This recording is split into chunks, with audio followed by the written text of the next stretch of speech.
बड़े घर की बेटी। मुंशी प्रेमचंद। हिंदी साहित्य में प्रेमचंद का अपना एक विशिष्ट स्थान है। वह 20वीं सदी के उन लेखकों में से थे जिन्होंने अपनी रचनाओं में यथार्थ की जीती जागती तस्वीर पाठकों के सामने रखी। उनकी अधिकांश रचनाएं ग्रामीण भारत की पृष्ठभूमि में लिखी गई हैं। 31 जुलाई 1800 को बनारस के पास स्थित छोटे से गांव लमही में प्रेमचंद का जन्म हुआ था। उनका पूरा नाम था धनपत राय श्रीवास्तव। बचपन से ही उन्हें पुस्तकों से बहुत लगाव था। सबसे पहले उन्होंने नवाब राय उपनाम से अपनी रचनाएं लिखीं। बाद में उन्होंने प्रेमचंद उपनाम अपनाया। उनकी अन्य प्रसिद्ध पुस्तकें हैं गबन, गोदान, सेवा सदन और रंगभूमि। उपन्यास के अतिरिक्त प्रेमचंद ने सैकड़ों कहानियां भी लिखी हैं। 8 अक्टूबर 1936 में 56 वर्ष की उम्र में उनकी मृत्यु हो गई। चलिए शुरू करते हैं कहानी।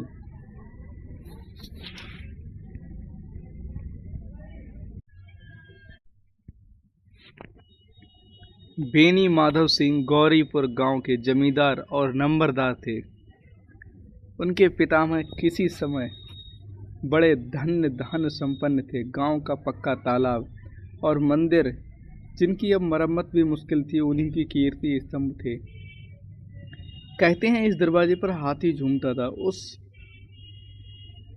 अब उसकी जगह एक बूढ़ी भैंस थी जिसके शरीर में अस्थिपंजर के सिवा कुछ और शेष ना रहा था, पर शायद दूध बहुत देती थी, क्योंकि एक न एक आदमी हांडी लिए उसके सिर पर सवार ही रहता था। बेनी माधव सिंह अपनी आधी से अधिक संपत्ति वकीलों को भेंट कर चुके थे।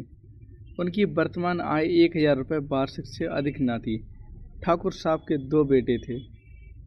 बड़े का नाम श्रीकंठ सिंह था।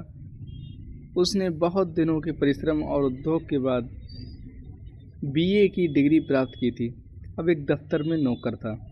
छोटा लड़का लाल बिहारी सिंह दोहरे बदन का सजीला जवान था। भरा हुआ मुखड़ा, चौड़ी छाती, भैंस का 2 सेर ताज़ा दूध वह उठकर सवेरे पी जाता था। श्रीकंठ सिंह की दशा बिल्कुल विपरीत थी।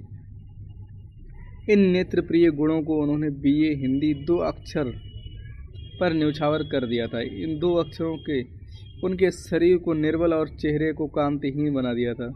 इसी से वैदिक ग्रंथों पर उनका विशेष प्रेम था। आयुर्वेदिक औषधियों पर उनका अधिक विश्वास था।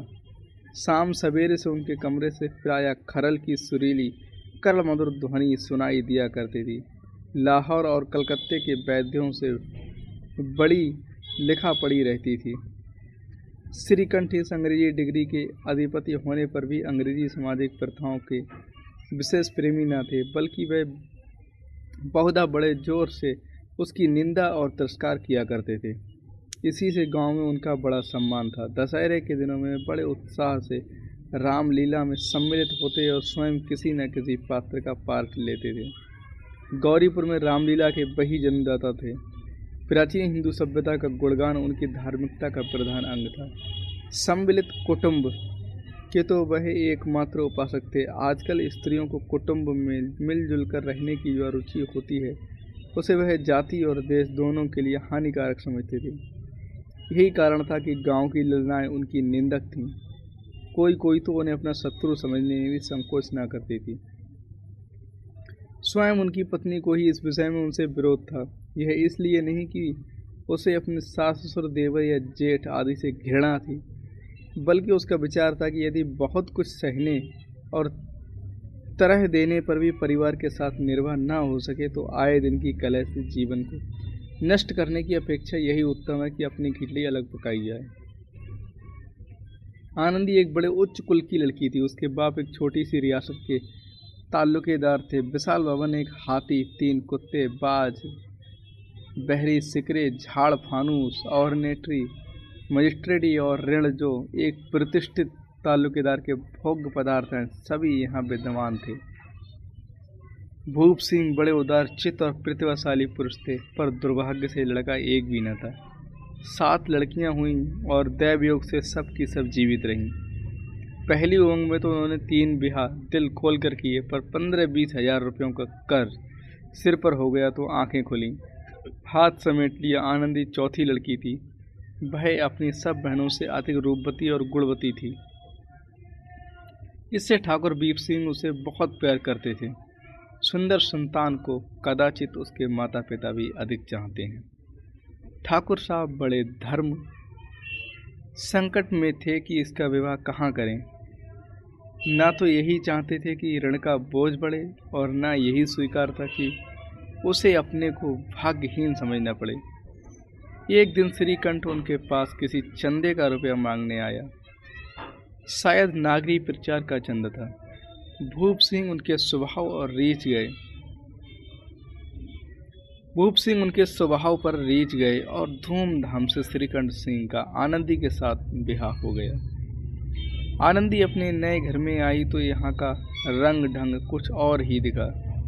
जिस टिमटम की उसे बचपन से ही याद पड़ी हुई थी, वह यहाँ नाम मात्र को भी ना थी। हाथी घोड़ों का तो क्या कहना ही, कोई सजी हुई सुंदर बहली तक न थी। रेशमी स्लीपर साथ लाई थी, पर यहाँ बाग कहाँ, मकान में खिड़कियाँ तक न थीं, न जमीन पर फर्श।